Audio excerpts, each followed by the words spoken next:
Thursday, and welcome to the Thursday, June 1st edition of StudentLoanJustice.org. My name is Alan Collins. I'm founder of Student Loan Justice. If you're new to the group, welcome. We are the oldest, largest, first, and only true grassroots group fighting only and absolutely for student loan justice. That means two things. It means the cancellation of all federally owned student loans. That pretty much has to happen at this point. The concept of canceling student loans by executive order started with this group, believe it or not. Look at the petition change.org/cancel student loans.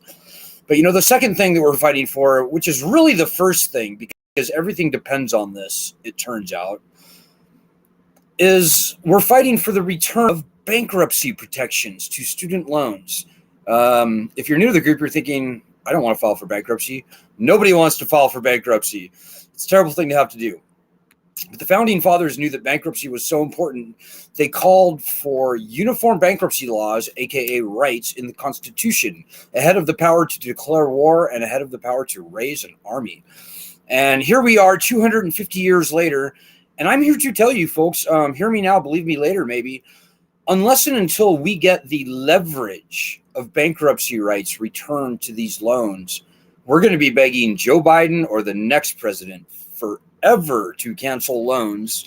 And it's just not going to happen, guys. The leverage of bankruptcy is what's been missing from student loan borrowers for the past 18 years that we've been doing this. And the establishment, I would call it the uniparty, quite frankly. It's both parties. They want no changes. The administrative state, the Department of Education, they want to keep this loan scam, and it is a scam, going. And as long as we don't have the leverage of bankruptcy on our side, they are going to succeed. This current Joe Biden student loan cancellation was essentially fake and feckless in the first place, whichever way these Supreme Court cases go.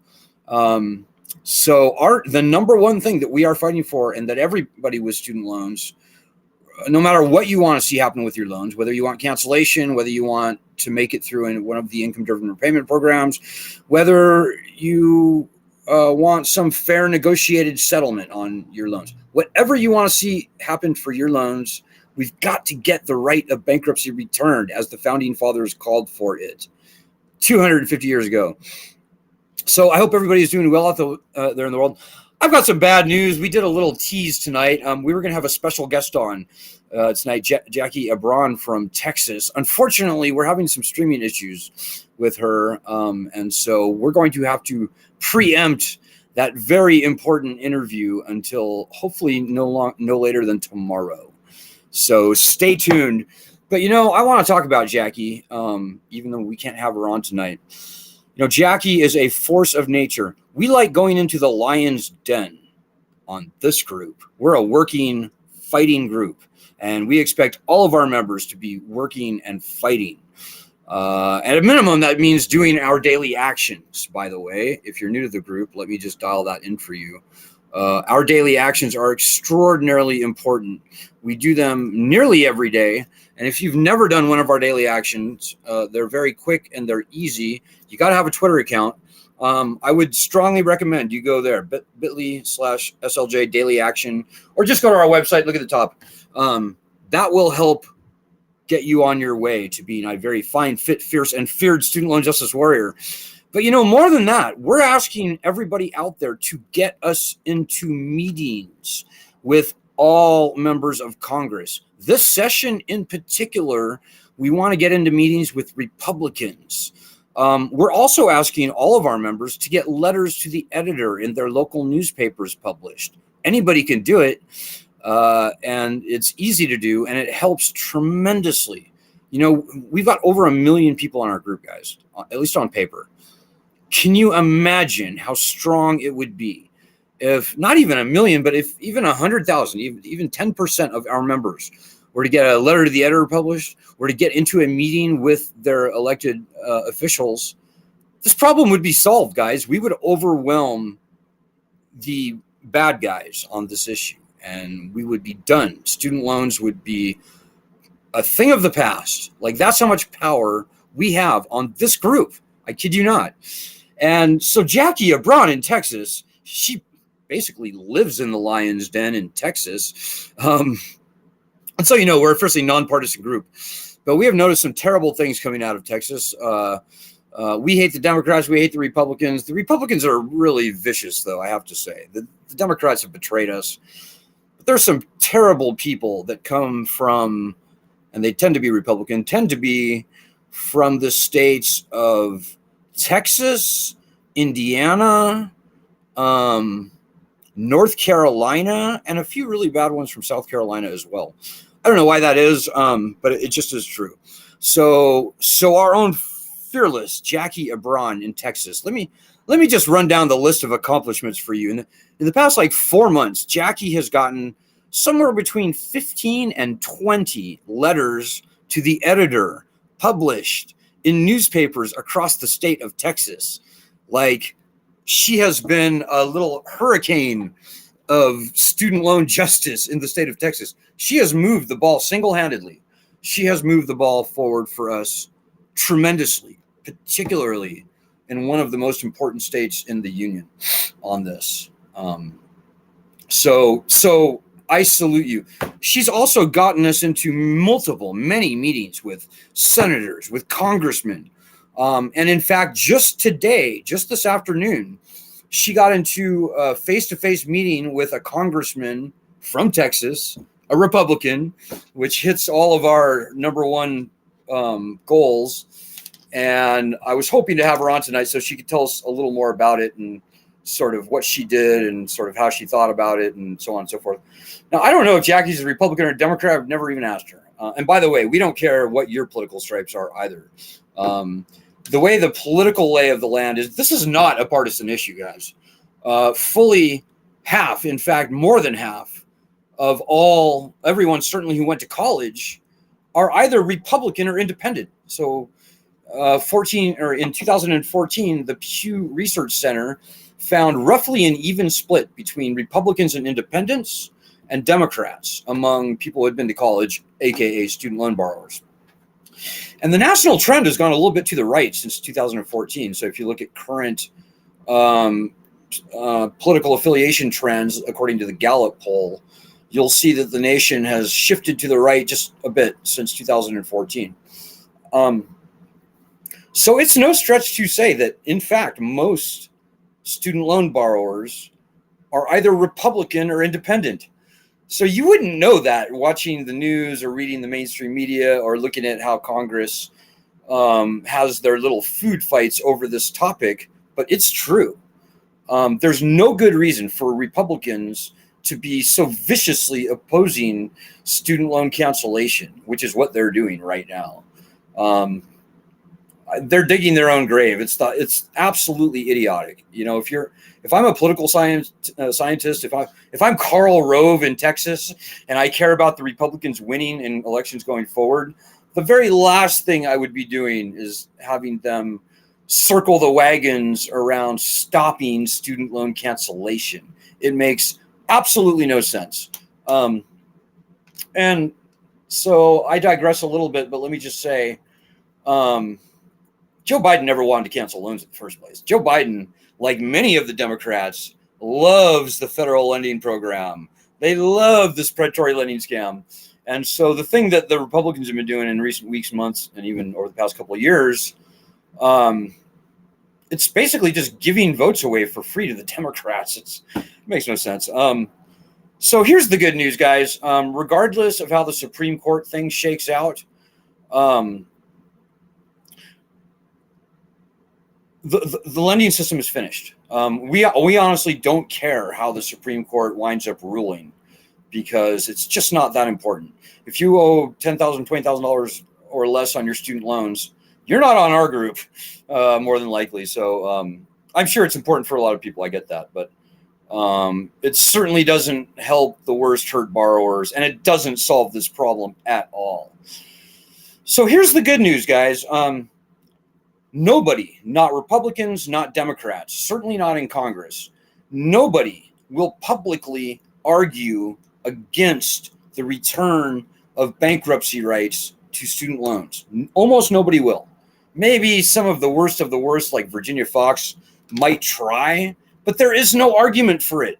The founding fathers called for uniform bankruptcy laws in the Constitution. And lo and behold, we've seen some very conservative people like Matt Gaetz, like Josh Hawley, like John Cornyn in the House and the Senate. Institutions like the Federalist Society, like people from the National Review, from the Cato Institute, from George Mason University. We've seen people from all of those places and many other conservative bastions calling for the return of bankruptcy rights to student loans. It's really a pretty conservative thing. Our system of entrepreneurialism or capitalism would not function without fair, uniform bankruptcy laws that protect everyone, ideally uniformly. The case of student loans breaks that uniformity clause, no matter how you define that term. But that's a little bit of a longer conversation than I have time for here tonight. But the bottom line is, I just want to thank Jackie in Texas. We salute you. And, I can't speak for Jackie, but I think that instead of, people patting her on the back, she would much rather that people show their appreciation by fighting, by helping us fight. It's not hard to do. As I said, the minimum that you might do is, and you can start here tonight, you can probably do a 2 weeks or a month worth of our daily actions in like a half an hour. You got to have a Twitter account. That's kind of how we roll with our daily actions, but it's not hard, and you will learn a lot. There's a lot of misinformation and disinformation being flooded into the zeitgeist, into the public conversation by the mainstream media right now about student loans. Well, we pierce that veil with very easily proven facts that are easily vetted and confirmed, usually through nothing more than Department of Education data. So, do our daily actions. And, I think Jackie would also say, get a letter to the editor of your local newspaper published. Call for bankruptcy, call for cancellation, call for both of those things. Make them feel your pain. I was seeing a quote from somewhere yesterday. I don't remember it verbatim, but the point of the quote was that weak people never win anything. And we will never win if we sit there meek and mild and we wait and we watch and we worry and we wonder, what are they going to do? What are they going to do? Yeah, we already know what they are going to do. They are the bad guys, and they're going to screw us in every possible way that they can. That's not the question you should be asking. The question you should be asking is, what can we do? And what we can do is that stuff that I just said. I would say it starts with the daily actions. If you can do a month worth of our daily actions, that'll be very helpful, and it will educate you to where you will know and feel confident explaining some very important facts, like the fact that the people have paid their student loans back, and that on balance, the vast majority of the federal student loan portfolio is now profit at this point. We're not talking about the taxpayers paying for anyone's college. We're talking about canceling profit. Canceling profit is not the taxpayer spending money. If you read all of our articles, you would also know that the federal lending program was originally designed to be free of interest. President LBJ, 1965, guaranteed that the loans that were created in that year, the loans that we now live under, were supposed to be free of interest. You would also know many other facts that are never reported in the mainstream media, like that older people now outnumber younger people with student loans, and on balance, they owe far more. That the government, believe it or not, has been making a profit on defaulted loans for many years. Like, these are many very, very, very important facts that if the public knew them, they would completely change the entire conversation around student loans. And if you do a month worth of our daily actions and just think about it for a minute and read a few of our articles, and you can read all of our research, and our research is top notch, by the way. We've broken stories in the Wall Street Journal and in the New York Times and on 60 Minutes. You can see our research right there, studentloanjustice.medium.com. All this stuff helps, guys. We need you in this fight. Maybe the most important thing to your life that I can say here tonight is this. They are going to turn the loans back on. They were always going to turn the loans back on around September 1st. That hasn't changed. The Republicans are now taking credit for it, which, whatever. The whole budget debate is all just nonsense, guys. That was going to happen anyways. But the loans will be turned back on, probably September 1st, guys. And our opposition, the predators, the parasites, the lending, the loan sharks out there, they are sharpening their knives because their great fantasy, their number one goal is to see these loans turned back on and bankruptcy protections remaining gone from the loans. That gives them a license to steal. And I've seen this from the collection industry for over a decade now. They are salivating. They are drooling at the prospect of a mass default with bankruptcy rights remaining gone from the loans. So this is going to really fucking matter in your life very soon. If you're like most people, 60% of all borrowers, this is another very important fact that nobody knows, even before the pandemic, 60% of all borrowers had stopped paying on their federal student loans. That's true. When they turn these loans back on September 1st, my best estimate is that 80%, if not 85%, maybe even more, but at least 80% of everyone is not going to resume paying their loans. So there absolutely is going to be a mass default. So I tell everyone to bulletproof yourself. And hey, believe me, I haven't paid anything on my loans in in fact, over 20 years now. And I will not pay. I will not pay another dime into this lending beast unless and until, at a minimum, we get the constitutionally enshrined right of bankruptcy back. In my humble opinion, nobody should be paying on these loans. It's not only unwise, I think, it's definitely unpatriotic. Don't feed the beast. However, the reality that we find ourselves going into is exactly as I described it. So people need to be bulletproofing themselves. And quite frankly, we don't control the other student advocacy groups out there, but they are fucking idiots. And quite frankly, at this point, it's suspicious to me that they are completely silent, or even oppose returning bankruptcy to student loans. Something is really not right with those other groups. Like I said, I don't speak for the other groups. I can only speak for our group. And this group right here is the model of integrity. And we will never do anything but tell the truth. And we will never do any shady business dealings. We don't make money from any places at all, period, except for personal gifts, typically from distressed student loan borrowers. So you can believe that we are fighting. And I myself am a distressed defaulted student loan borrower. So anyways, those other groups can speak for themselves. Quite frankly, I wish that their members would be asking them the very tough questions like, where are you guys getting your money from? Anyways, this all comes down to bankruptcy, guys. It all does. I hope and I pray. And if even 10% of the people in our group were fighting for the return of bankruptcy rights, or even just doing our daily actions, which comes to the same thing, we probably would get bankruptcy rights back returned before September 1st. Like when 140,000 people a day are overwhelming the Twitter accounts and the phone banks in Washington, D.C., and anyone and everyone that we target, that's pretty much game over, guys. That's pretty much game over. We win. So that only matters, though, when you sitting there help us flex this muscle. We don't want wallflowers in this group. You're not better than us. You're not better than me. You're not better than Jackie. You're not better than any of the people who are on our live stream tonight, any of our veterans and warriors who have been doing the work. You're not better than them. So just remember that. And I think all of our diehards will tell you it feels very good to fight this fight. It feels very cathartic. So, okay, guys, I'm going to try and get through maybe just a couple of questions here, and then I'm going to call it a night.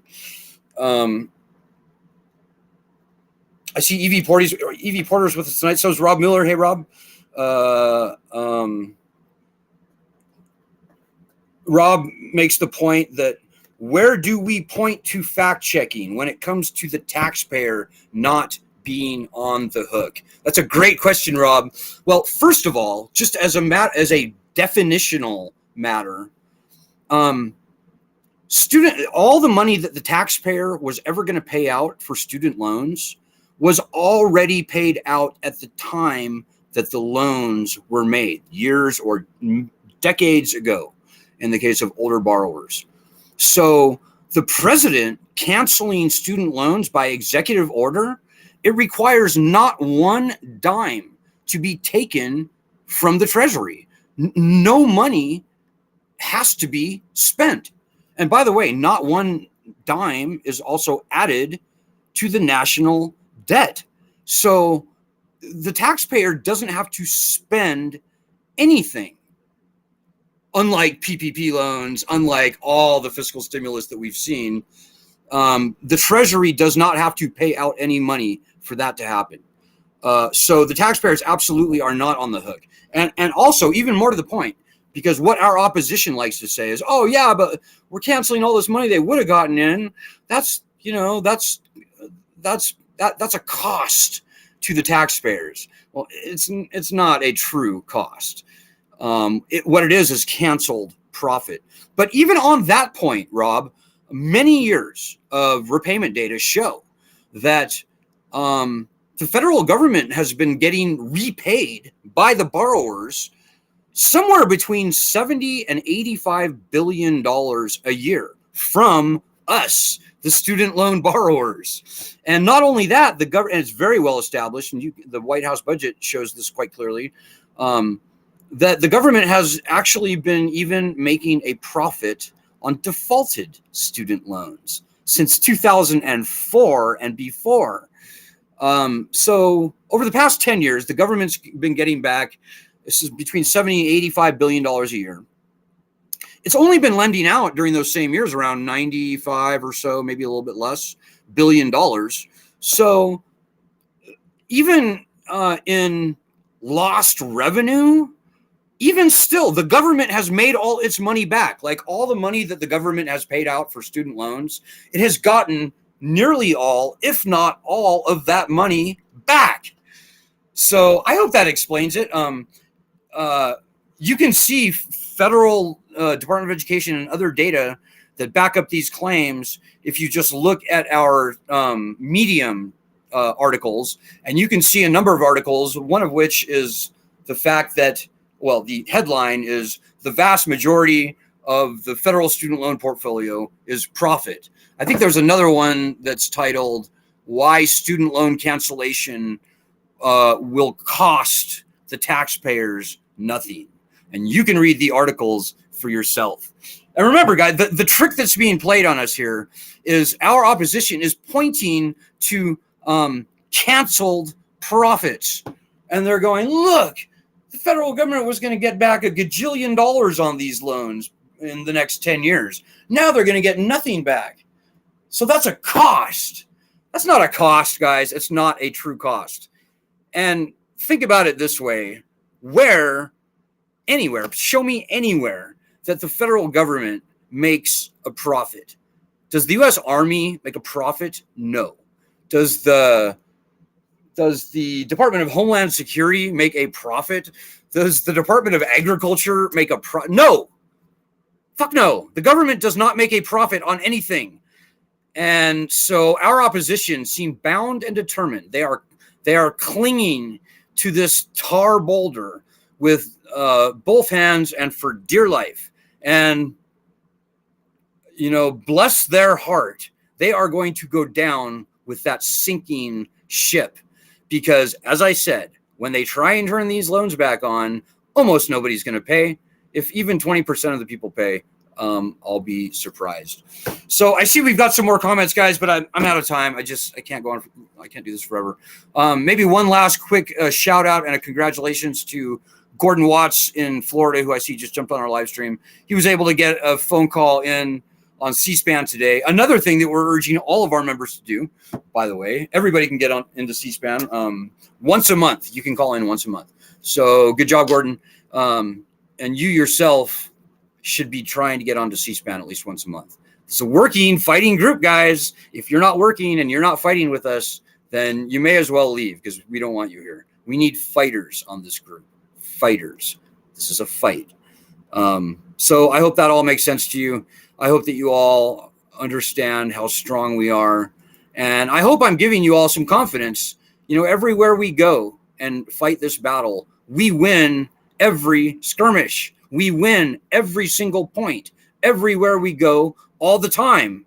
It's just a matter of showing up and fighting the battle. So take heart, guys. Take heart, buck up, do our daily actions. We'll have Jackie Abron from Texas back on, hopefully sooner rather than later. Hopefully tomorrow, if we can figure out the streaming stuff, because she's got a really strong story to tell. But hang in there, guys. I'll be back tomorrow. Good luck. Hang in. Do our daily actions. Oh, and please donate if you would, please. We need to raise like $680 this week. It's going to be very tough. Please donate. studentloanjustice.org/donate. I should have said that first. Damn it.